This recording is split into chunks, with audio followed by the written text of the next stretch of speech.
Up until 2014, Crimea was a welcoming place for people of different nationalities and beliefs. Мы все спим, и тут просто слышно очень громкий такой стук прям.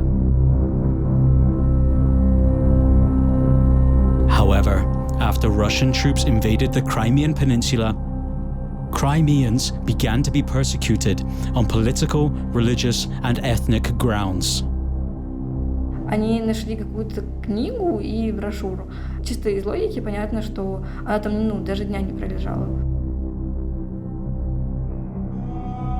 Потім з того моменту він вже не відповідав на дзвінки.